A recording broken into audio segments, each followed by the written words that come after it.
Je dirais, donc déjà il y a prestige, puisque l'école est un haut niveau, il y a excellence, parce que les professeurs sont extrêmement compétents, ainsi que le niveau des élèves. Moyen, puisqu'on avait quand même, on a eu accès à de nombreux événements, on a eu accès à beaucoup d'intervenants.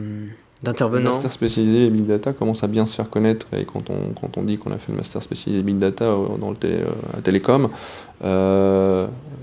les gens vous prennent au sérieux, ouais, ça c'est sûr. Donc je pense que c'est le meilleur accompagnement qu'on puisse avoir. C'est quand même vraiment quelque chose que je recommande beaucoup à des jeunes inventeurs ou alors de jeunes étudiants même.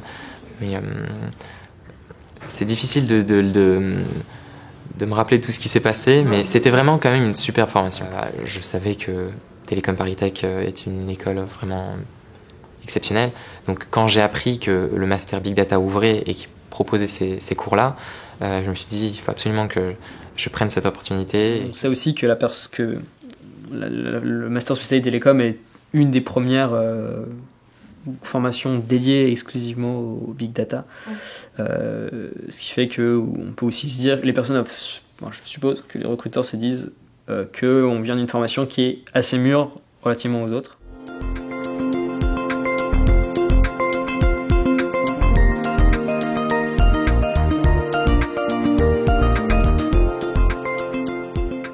La vision globale de la chose, le fait que la formation soit très complète, un large éventail, et qu'on en ressorte très, très opérationnel en sachant ce qu'on fait et en sachant aussi que c'est pas fini non plus, et qu'on est sans arrêt en train de poursuivre, de se renseigner, d'où l'histoire du réseau, d'où le fait d'aller dans des meet-ups, se renseigner, suivre, continuer de se former, ou d'aller dans des formations maintenant. On a vraiment mis les mains dans les big data, ça nous donne vraiment toutes les bases pour être à même de se développer sur ces sujets-là.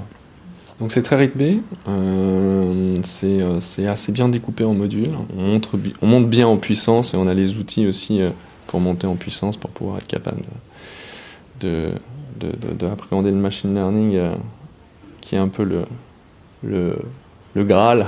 L'enjeu, c'est d'être opérationnel à la fois techniquement et aussi la grande force quand même alors j'anticipe peut-être sur vos questions sur le master, mais de comprendre aussi la théorie mathématique de tout ce qu'on appelle le machine learning, de toute la notion d'apprentissage statistique, et ensuite effectivement de savoir le mettre en œuvre techniquement et de savoir le mettre en œuvre, le développer, le faire vivre.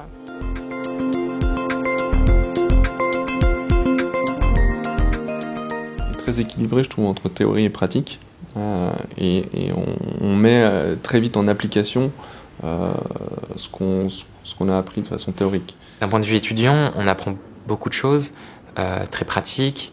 Ça nous permet d'avoir un projet qui dure tout simplement, qui dure toute l'année. Donc on voit l'évolution d'un projet qui est plutôt ambitieux au départ. On rencontre des problèmes réels. Donc on avait vraiment une liberté incroyable, et c'est, disons, la partie la plus excitante et la plus satisfaisante, c'est quand on trouve une solution en utilisant des outils qu'on a nous-mêmes choisis, des algorithmes qu'on a soit développés, soit qu'on a choisis parmi une étagère d'algorithmes. C'est vraiment cette vie de l'école, de la recherche. On dit souvent la recherche, l'enseignement, ça a du mal à cohabiter. Là, pour le coup, malgré tout, globalement, il y a vraiment une super interaction entre les deux, quoi.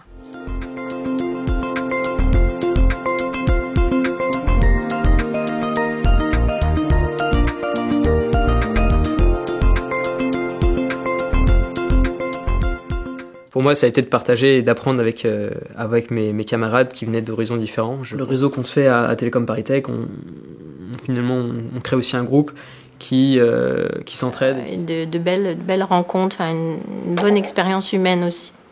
Bon, en plus de tout ce qu'on y a appris, mais c'est vraiment ça que je garderai. C'était une ambiance très, très soudée, très... je cherche le mot, beaucoup de solidarité. Là, par exemple, il y a des dîners ou des trucs qui sont organisés, même interpromos, Et puis sinon, on se retrouve de temps en temps, soit par affinité, comme voilà, on a un métier un peu spécial, donc on peut pas non plus trop échanger avec tout le monde. Donc c'est vrai que c'est assez précieux de pouvoir vraiment parler, de sortir des problématiques avec des gens qui ont ce métier-là, quoi, on peut dire.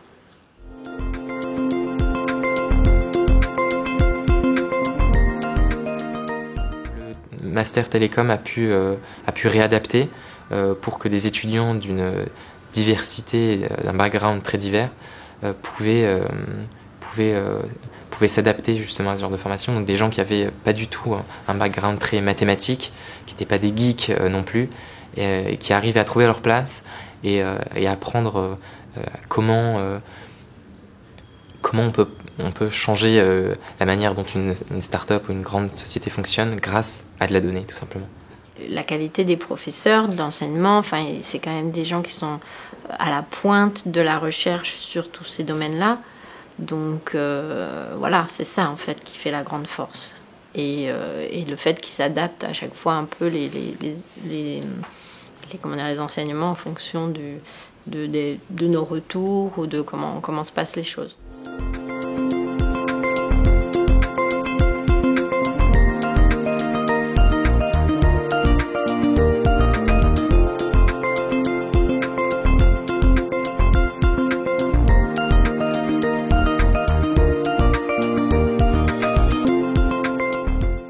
J'ai toujours eu quelque part l'idée de créer un petit peu mon entreprise, mais sachant pas vraiment sur quel sujet, secteur aller. Donc à la recherche un peu d'idées, je me suis dit que ce serait une bonne idée de faire cette formation pour peut-être faire émerger des idées. Pour trouver un emploi, c'est vraiment très important d'avoir cette formation-là pour pouvoir donner du crédit à cette connaissance, à cette expertise de la data. En master spécialité télécom, on a fait beaucoup de théorie, mais aussi beaucoup de pratique. J'étais opérationnel dès mon premier jour.